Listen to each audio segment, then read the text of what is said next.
pasal thalian vunga bung som pakhat na ziak tu ms rote riang von thrai choi tu ma mol ta khan che tum hlek suang cheu chu tiang ani lo chuan in va in ngen mu hian adeng thewang cheu chu hrero ti thu pek lo chua ka chuan riang hun wal rual ta chu an ngoi chiang hle mai che tho tum reng anom lo an ho tu pa ber lut zawungala liam pui tuarin alet hlom reng mai boxia chuta an oshiat pa bokin phuar hlom vektur ati awangin herzol wal rual te chuan riang hun wal rual te chu an phuar ngau ngawa an mani ron chan tu te chu khoilam mi nge an ni ang ti chu an zo na lian beranita lalfa pa ngura le athien te chu an silai tin ko wa chungin an lo chuak ta hloma herzol wal rual ho chuan an endu hlom nge mai heng lai tlang dai dayalu sei pasal tharual an lo lang tamai chu makan ti hle mai riang mun ho kha engwanga herzol khuate hi run vengot nge inni herzol kho chunga kutlek tu chu puk puilal ro pui kho kunga pasal tharual mit nau te khoi ang an niang thang bonga chuan an ti chang fala riang mun wal rual te chu an ngoi thap maya kha in pasal tha khan hliam aturani kha en kolani vat lo chuan a thinga yang upaman thanga chuan alo ti ve boka heng ho thi le dam chu kan kuta omani an chin kan hriat dana riang mun ho hi athiam lo zok an ni nge yarin omtlat aenga po chu ni se riang mun ho chu kan kutan omto lalfa pa ngura chuan an tiram maka uteu kaming chu lian tholani kan buena lakata min ron chana wang hian in chunga kan lom tak zetani ahun taka nang ni hi lo chelo ni ta ula chu atlom zoka kan tang nge yang ma se tu na hian kan kholu khan chimlama kan pasal tha tin khan paule a ho ten riang mun pasal tharual te lo dang turin tranan khove me kani ti in thil omzia lalfa pa ngura chu an rila ani chuan tu na hian rang takin in kholu khan chimlama chun kalta ula kainin heng ho hi chu kan lo buai pui mayang hei in thian ta ruang po hi kho chung lama kan lo han zon ho anga helam chu kainin kan lo chingfel mayang tuna in thian te pui tur chuan kal thuero lalfa pa ngura na ti chuan ani lele ti in riang mun wal rual te chu an pasal tha tin khan pau te om nalama chuan an tlan liam le ta nga la naw teu zam hleksu kemani le kan chung te tan beyang o herzol wal rual te hi zam mai mai tur kan ni love tin pasal tha tin khan pau chu a aw lo lava chulai mun chu thisenin abual ko izul to mai boka atu lam po chan thabik om lovin an in pom chil rap maya atu lam ve po an tlunem mol ta hle mai pasal tha vung pau chem le tin khan muan chem chu ain tong ta chat mai le naw va hai kha lo in ring na saro le riang mun pasal tha lal nei chin lian keitela ka hian i him zo ngu te mo chu ti pain vung pau chuan a chem chu an vai dok puata tin khan muan po lo in dangin aveila ma chuan a person ngal zawa kha kema pasal tha tin khan pau fa pa tin khan muan kaninga ye ti in sang taka zuang chungin tin khan muan chuan a chem chu an chuk sa ngeng maya ma se mi be pa hi pasal thana mai ani tlat lo ol sam taka lo dang leu zokin vung pau chuan kha le naw pang ti pain tin khan muan in siam that le lai tak chuan a chem hriam tak mai chu kong zon vela an vai phei fua maya chem hriam takin taksa asa fu rino chak arik le rual chuan tin khan muan po ek thatin adula tanga thisen ron luang chuak tur chu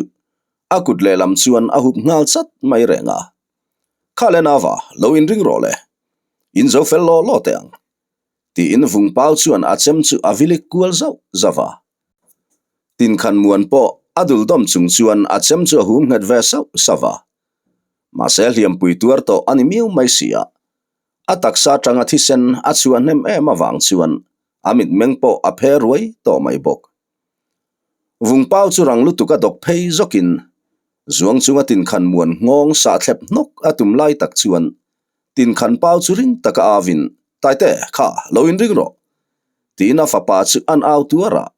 ma se tlai hretani tin khan muan taksa chau to ding ram thi sena hlo nem ma wanga a khomu fia to lo chu lo indang ve bok ma se chu pasal tharo thap tak ma chuan ading chang zo talo vung pau chem chu phengal fua in tin khan muan lu chu a thlep ngal nok maya tin khan muan po le chara chuan thisen chik puat chungin alet hlom ngal top mai bok tin khan pau chu au trial ruanin ka fapa ava poi tak em katlai ta ni tin a thing thin nok maya in do na mual mani se mani fa te tulai nge han mu chu anat dan adang du nge yang le taite ti in afa paruang om na lam chu apan phengal ruaka nung jang thip zoka wang le anu loka akai za han thip le zoka wang chuan pasal tha tin khan pau chu athlep ngal noka engma angai tu the ni to silo athua ka fim to mol lovani chuti lai tak chuan khochung lama tanga thom ron ri hulin silaya ron puak zui ngal zota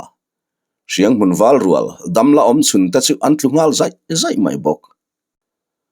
pasal tha vunga po amal puile adarangen mulu na wang chuan thinrim hachang thial rap chungin adu wang ni hau lovin alet hlom reng mai boka herzol wal rual ta chuan au hul chungin riang mun wal rual tran lo la kho ve ta chu an sa thlu mi mai ani chuta riang mun tlangwal pakhat churing taka avin kan tlome ti in aral thuam chu le a chuan a the thlata midang te po chuan an ral thuam te chu an the thlave boka herzol wal rual thin rim so sang lak lo to chu an chena ham hle mai riang mun wal rual tlom to te po chu an chuilet ngal top maya tin khan pau chuan theilovin e khai nau teu a to ke mi tlom to kan khoi zui ngai love alo ti ta ka chuan herzol wal rual te poin an du tok ve ta hloma an tha bang te chu tring mit thapin an mi tha te lu chu an lak sak veka an thian te ruang po mun khata da khom vekin azon na tur hlang te an han siam ngal zunga vung pau po in ro sa te ma se khochung thleng zakin herzol wal rual ten anu in an nu thleng thakani pasal thatin khan pau po han tlom ngai viu ma se atan kal ngai na a om ngang si lova an zon ho ve ta thova a hliam ai chuan a fapa a tha chang dol tu tura angai ral kut tuara atlulai melmol khan atina ni khochung an lu tangin voi khat ma ala tong le lo shim mai renga lungoi lo ani ti hriat takin lal hen khan khup chu ameng tur ngun to maya lal tuala chuan riang mun wal rual an man te chu an ding tlar thap maya an ral lu lak te po lu ka sanga chuan an da khom hlom boka lian thol chuan an valupa chen chung chu bekbor zavin puituan nei thule marlam lu khana an thian te ruang an lo buai pui sak baka riang mun wal rual maninun hluta in pe an man te an lo ven thu te lu sei chu an ni nge maya ma se chung te chu khoilam mi nge an ni a hriat lo thu chu an hril zawa chuta valupa chuan khaile naw te tuna hian marlam lu khana engemaw zat kha ka hovin kan kalangai done tuna kal ngalang o ti pain valupa chen chung chu aliam ngal vuta tlangwal then khat te po in an zui ve ngal thuai boka marlam lu khan an thlen thlak chuan an mani lo puitu lu sei pasal tharual te chuan an ral man ho te chu an lo veng thap maya an pasal tha vuta ruang lu nei lo valo let nga mai an han mu chu an lai an atlang hle mai an thin rim chu an hachang an thial rap maya mi khual pasal tharual ten an lo ven an ral ho te chu han sa hlum ve phiar mai an chak hle mai ain sum thailo zual then khat chuan an han piai liam hloma riang mun pasal tha lut zawung po a hliam awang chuan a che chang pe ngang lovani herzol wal rual ten tha lo mai an tuma ma sen valupa chen chung chuan ni love naw te mi che thei to lo te kutan thla ngai love ati tlata wangin an that lo mai chawani e khai u nau teu kha in lo tha mo duain kan rei ta deu ani min sha thiam ani ang chu valu pa chen chung chuan an tingal bora e khai sha thiam tu ke ni po in chin riat chian tumin local kan tum lai me kania amma dai po khan kholama lo han lut tur chu kan ni to mole ma semi kan in ral pala la om sia kan ron cha chuak ta lo mai ani chong ru ma chuan alo ti ve poka pu teu koi khole tui nge moi ni reng reng chu le heng lai tlang thleng ain local tak mai ni ka ming chu valu pa chen chung ani hetiang te nuai hi kan boruwa kan ni mai sia kan buena ring in ron rol ve chu ani mai box si nen eng po ni se min puina hian kan lom tak zet ani valu pa chen chung chuan antinem duaya upamin man thanga chu han khu deuh kharin nie hei ke ni hi puk pui khop tu lal kho ku nga pasal tha te kan nia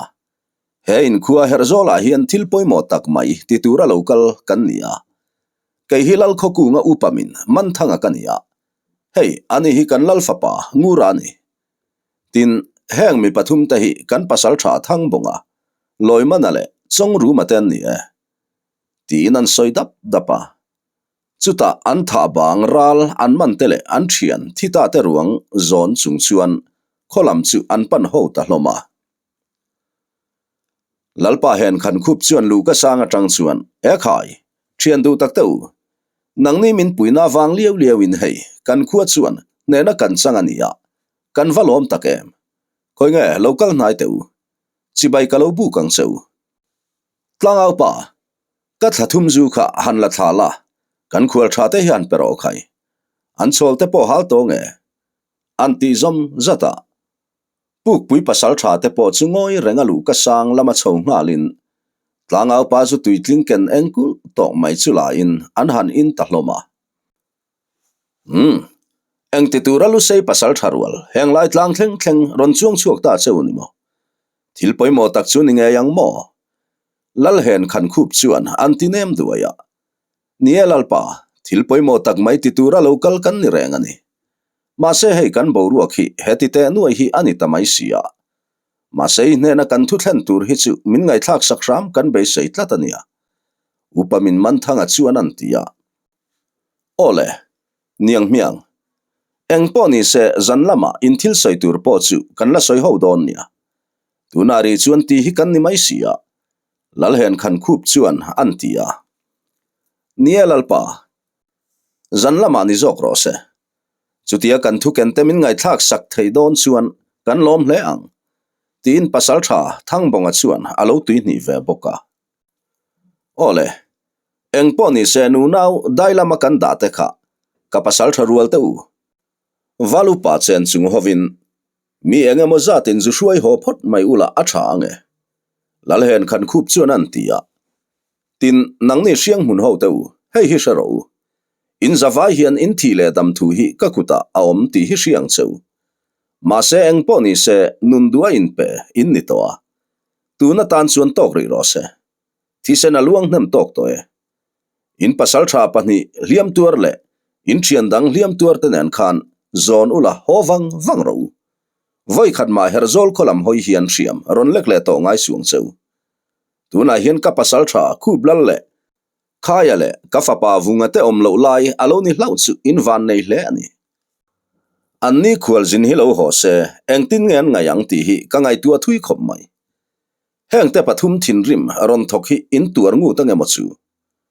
ron thok po ni se engma mo phurna kala to don lova in kho chunga eng po lo thleng se ke herzol lal hi min mo pu thei lovang ti hi in sha don nia chuan in thian thi ta te lu ero in hon thei lovang an lu hian ka khosa lam amoi ngai turani in pasal tha zawunga po akhua har to lo deuh nge ang chu an tiram maka siang hun wal rual damla om chun ta chuan herzol lal pa thu soi chu an hre chiang hle mai an lal fa pa vunga an ti nge chu tu na hian alo om lo reng chuni in ani khom phei se zong an na salo mai don ani ti ta chu an hrenon on mai ani vung pau po in herzol lal pa thu soi chungun takin alo ngai thlave khiu mai boka ama trong chuak peilo ma se aril ru ero alafi miu sia lalfa pa vungan an chanchin ter hriat hun chuan engtin nga yang mo an khua hriang hmun chu aron beilet ngei aring bur mai ani lut zavung point vung pawa ngai tu na ang tho chu ngai tu ve in amit thla anu pui fanau te chu an lang non on maya dam chuak le po ni se he aliam pui tu rawang hian ram tui lei lovin a om ngei aring to boxia herzol lal fathin rim heron erlet le tur chu an tur nge angai don ani ti chu a hre chiang hle mai tuna tak phe chuan a hliam awangin alu po a chet hlei theilo chu ni sia hriang hmun tlang thleng phalawa ri tlang pui a herliam a in ring rum to hialani lalpa hen khan khup chuan tikhan ral thuam engma hi in nei theidon lova kenin kan local chok ve to don chewa tikhan ho ngal nal ro ati ta ka chuan hriang hmun wal rual te churang taka che zungin an thian hliam tuar te zon chung chuan an kholaman panta a nunau daipona an thiar chua te po in khochung an lo lut le to a lalnu le afa te pathumin an khua him pia la lo la om le an lu ka sanga an pa lo ding wang mai an mu chuan loma wangin an bianga mittuya luang zoi mai ani nu hoten an khochan na nun chanta tlangwal rual te chu an tra hom hloma pasal tha tin khan pau nu puile afa te po in an du lai tin khan muan ral kut tuar lova mual liam ta ruang chu an tra hom mai bok liam tuar te chu zolbu ka da kho min nula tlangwal ten e in tur an buat sai mupa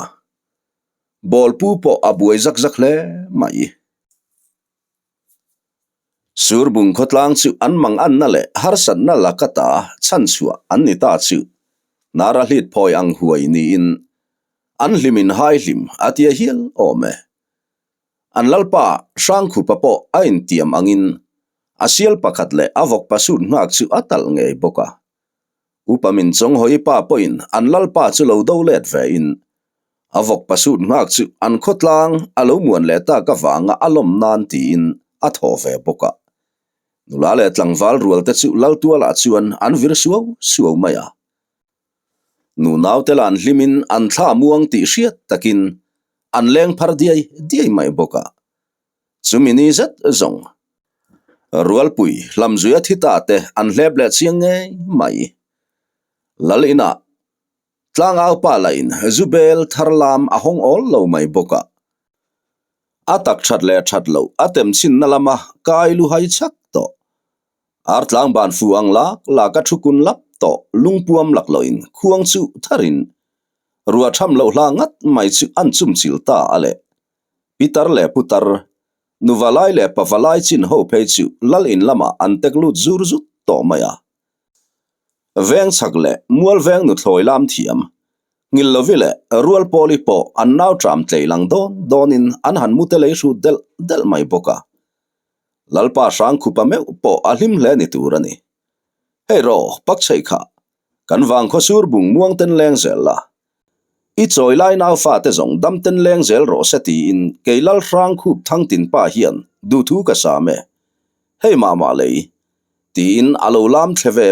bok mai ani lian vunga te ho po an thian hova mun pakhata thu khomin an bo ruak chu nuaman ti ve hle ni turani pakam tam lo via ve ti lo chuan alian vunga berpo lal tuala chuan alim kual zek mai ani kukhup lal hey naktuk lam te chu ho zai kan rel to mai donem niang engkati nge ni in lam ka ngai tu riu mai kati ni zan kamang po kha afu lo ang reng riu mai sia ba ka he thil hi kan zo huna chuan kaom na mun ka khodik tak sai pum khuwa kal katuma ta chuan kanawa oma ka ngai tu to hle ani sur bung khuwa atanga kan hotika chuan sai pum khuwa chu ka zong chuak le don ani tuna chuan ke ma point ka kal thei tong lian vunga chuan an ti sapa khublal le khaya chuan lian vunga thu soi chu an ngai thla uluk le mai ani don take engpo ni sa thian pa nangma chau chuni kal hau lovang ka omalom kan panin kan kal nge yang itlang na lui kha a chho zong in kan zo charanga eng tika emo chuan kan thleng ve nge yang khaya chuan alo ti ve boka thu tam tak soi man ni hek lo le an wang kho chan tu kha ani miau mai sia nula le tlangwal rual te chuan an om na lam chu nui var chunga ron panin lian vunga te ho chu an ron fin hloma nula ho la in lian vunga bula om tum ranin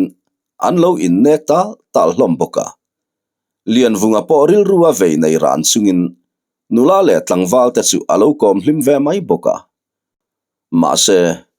athin lunga ero anaw sang pui chu angai tu to hle mai ma se malama eng thilin nge lo muak le don a hra si lo fale tuna nge po hian puk pui pasal thaten an ngak top ani mai sia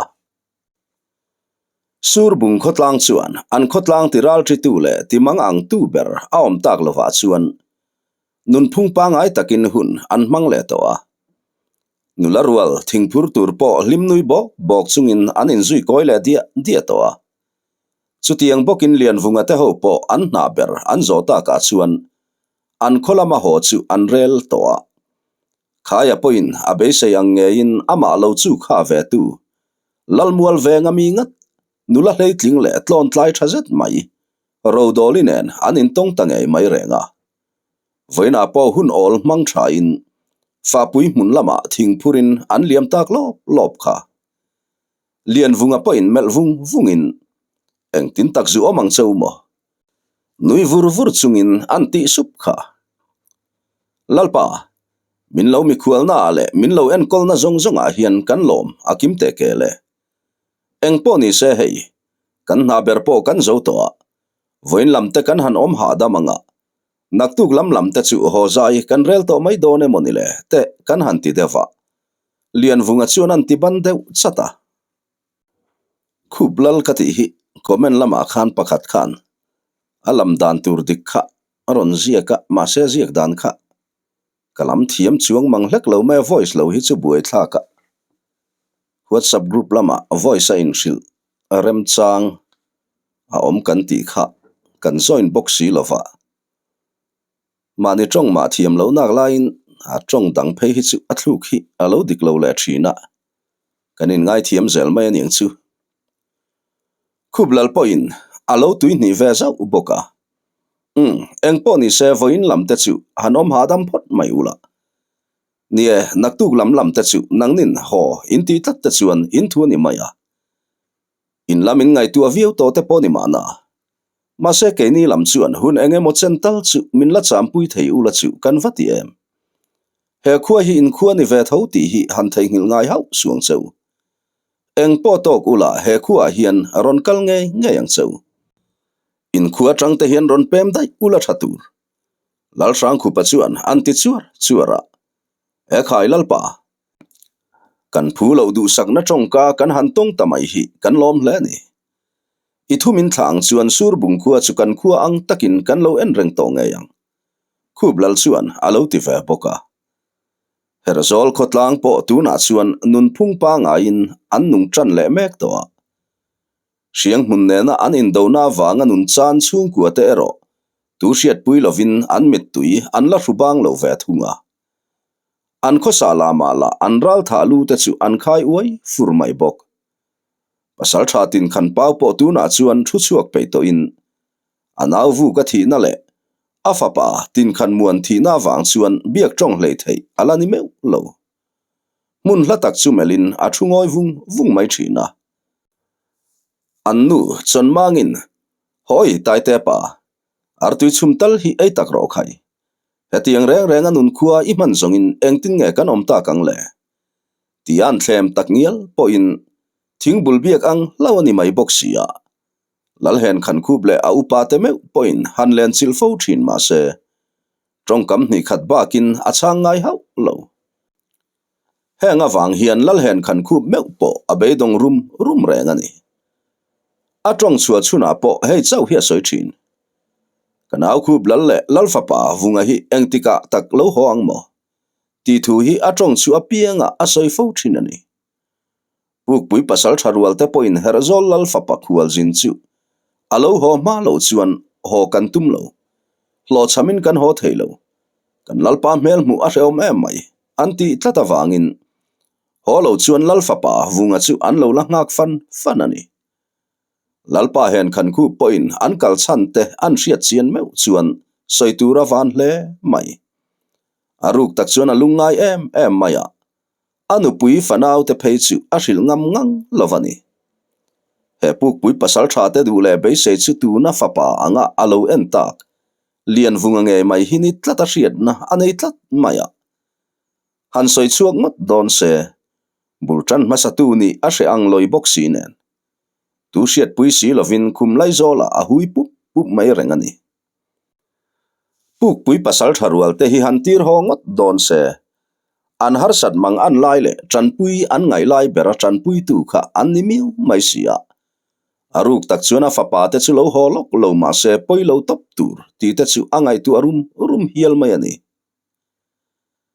siang mun lal in ave thung chuan lal nei chin lian le au pa te chu an thukun lap maya an be sei ang ai daya herzol khuate an lo huai sen mai le ral be an lo thiam mai chu makan ti hle mai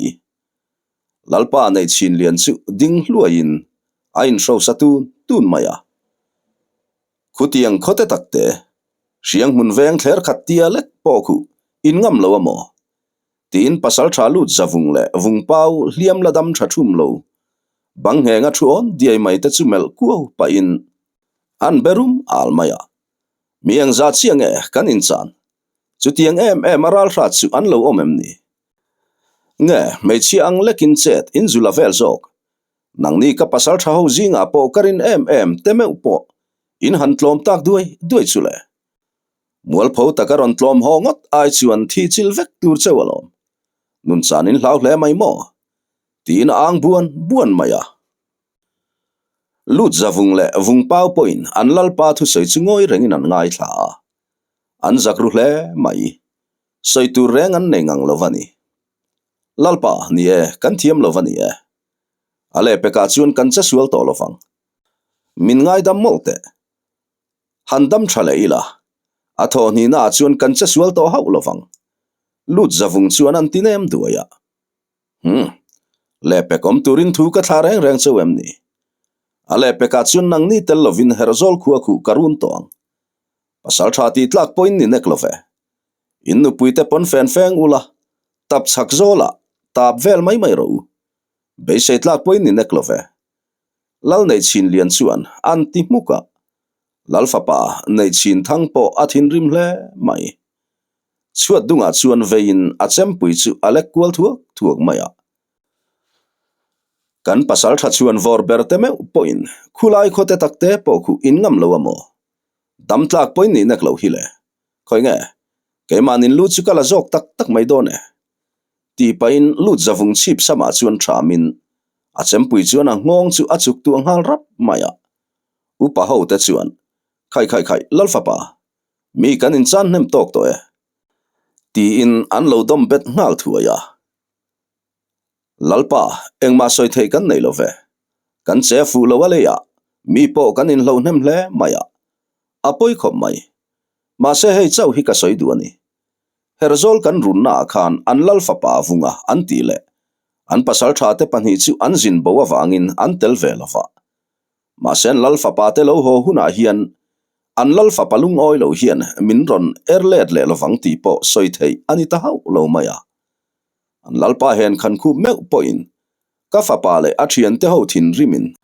an ron erlet le chewa in khochunga eng po lo thlengse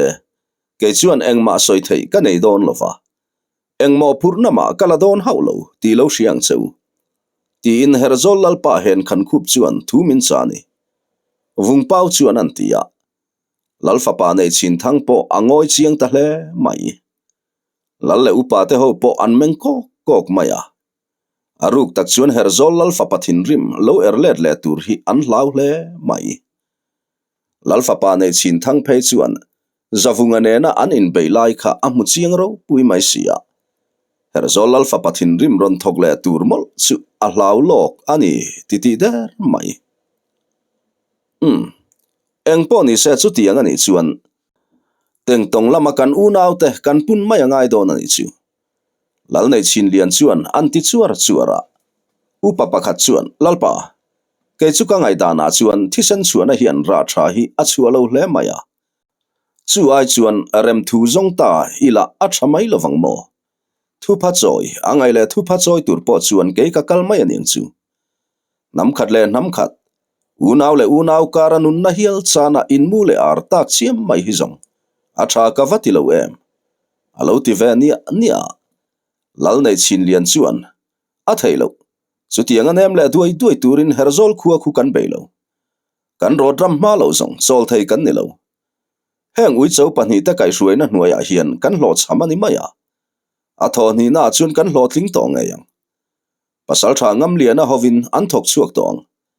tin kan unaw teng tong ho te po min pui turin kan som bokanga khoni pasal tha ten kan beiron tong herzol lal hen khan khu tlom lai mel khu mu ka duani lal nei chin lian chu na tirum ul mai boxia tu man nial ngam to hek lo le an lal pa ti anga thu kalpui tur chuan an ro rel po an ti top taria pasal tha lal ro na po tu na meu chuan kum lama lo chir liam hnem deuh to nge ni ama ang em kha chuan rampo a chuak wak pe ta meu lo afapa vora chuan apa aphok fu hle maya lal ro na pon tu na chuan asilai ro em mai po afapa vora man turin a hlan ti ti der to a reilo te a ai o a funguron chel chok tu tura alo ruat lian vunga la in ri tlang pui pelin van vom khuwa aloi san to boxia hemituk po hian vora te unaw ram chuak tur chu anin siam raka kola chura pui chung sanga thil in fun thathap maya anda in tringkai ungkhuk to mai chuan amitala ta hle mai chu thil chu dim takala tha in kapa hei hi anga ningai avain tuam thave mole kanen chinte renga nge ti paina tuam na chu a hong ta kol na moye em mai le asiam dan dang dai tak mai chu lo ni in kola chuan han lek kangin karei avan moi dang dai ve mole hetiang renga moi hi kala mungai hau lo mai ti in thlek vat pa chuan an chek deuh tlaka kapa tiang thil te hi inei reng sia nga ngei ngoi bo pui mai le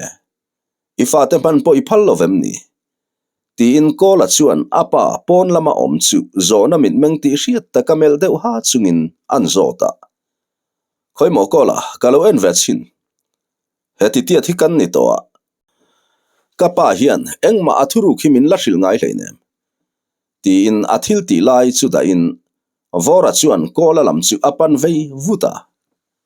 che hei le ava moi dang dai te reng em vele kol na mani hi hetiang hi kapa hian alo nei reng ani mo heng lai vela pasal tha then khat te na an ken thin kol nam nen chuan ain ang lovin ain moi hle mai taka vora chuan lek vut painan tia afa te pani ti thoma chuan lu ka pui bula chemtat mek lal ro na chu in chung lama chuan tlan lut vatin kola enge ni ta engthil nge in ati le ruala vora te unaw in nui var chunga kol nam an lo lek vat mai chu mu in atong lai chu to chatin ading ngal chota anukina ul dewani ti hriat takin achila lem rikhal khal mai bok chuta ngai tu amuk takane yani ti hriat takin vorte kha in ulin vung kol nam tura apa thian pa mana ron da tu pa chalkhu ma pe kani kha thil kha khoi hlan angak lel em thina mana kut sa zong tura kan ram wa don po khan ken min dila taite voin chu keng ri lo mai ro katia wangin ole ti in thata ka tuamin rapui chung sanga ada thale khania tuna ane tu pa la in mual aliam to sia khang lai khan lo ken tir lo ila thatur hiania lal ro na chunan ti chuai raya vora le kola te pani nui lai po chu to chatin an ngai em lian vunga kol na mani ti an han hriat meu chuan atuam na puan chunga chuan dim takin an handa thlariai riaya ka kan ti palani min ngai damro tun nu a chuni phalna la masalovin kan khoi to ngai lovang ti in an han phun chuak sapa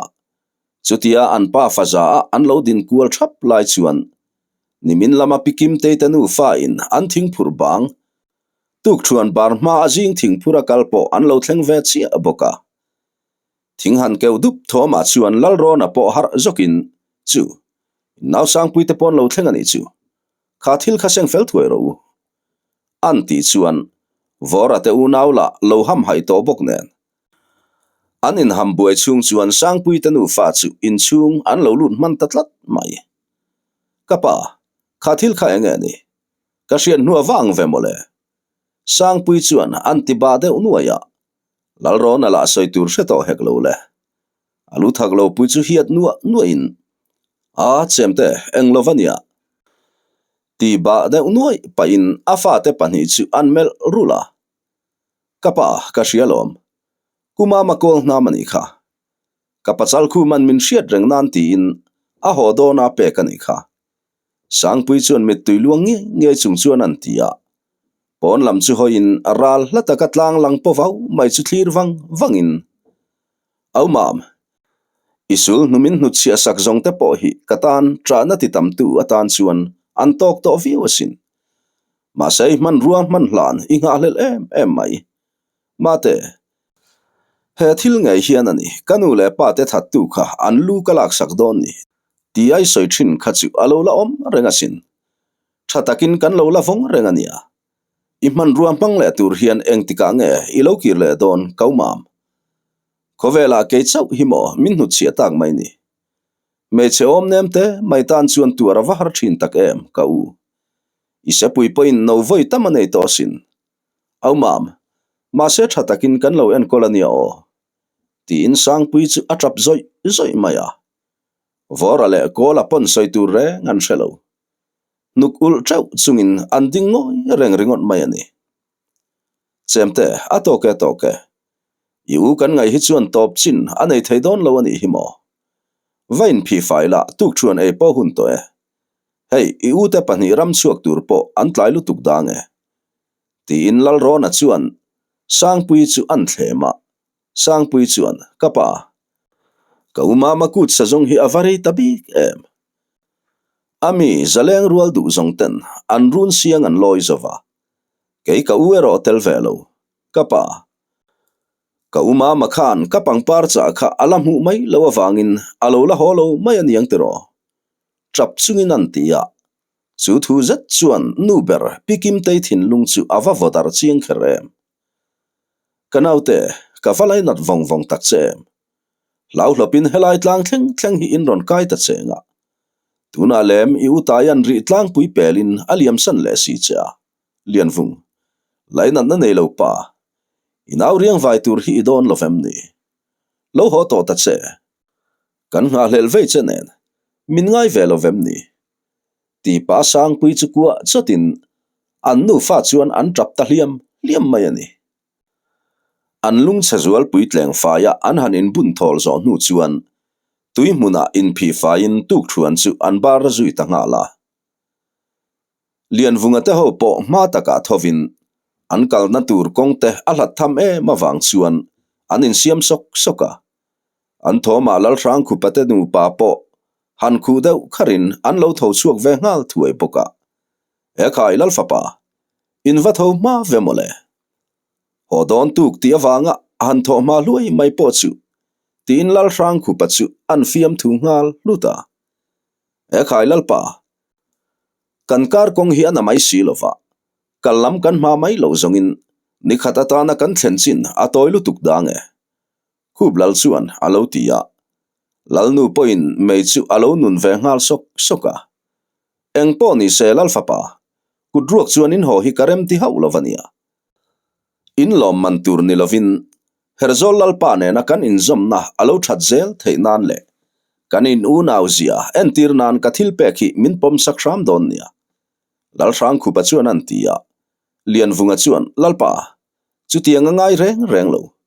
kapa chuan engma phut let anei lova tun trumpo ke ma du than na ron kal mai kanie chutiang thil engma kapa in be se anei lovania i thil ti chu kan la thei lovang ti in alo nial na samaya khub lal le khaya poin ni elalpa kan la thei lovang an lo ti ve poka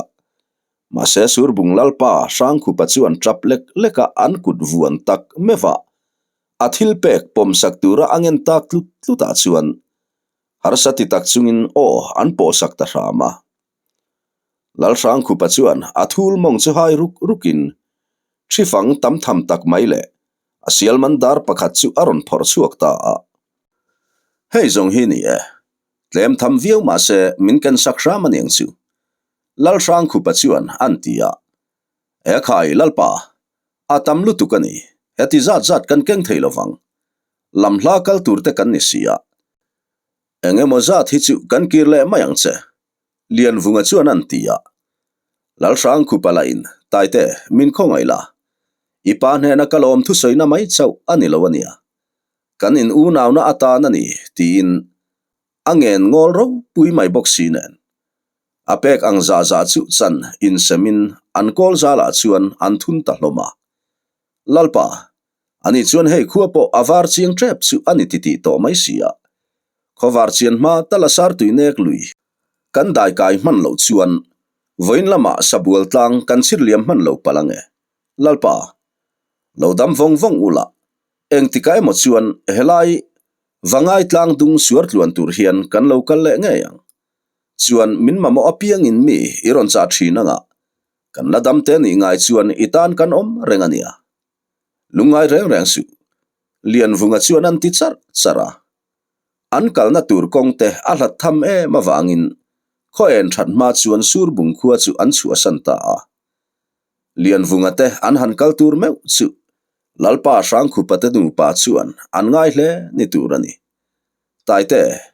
damvong vongla khuanun ichunga za ngai sela he surbunga hian local leng cheo nuk ul treu chungin anti hial mai reng ani kha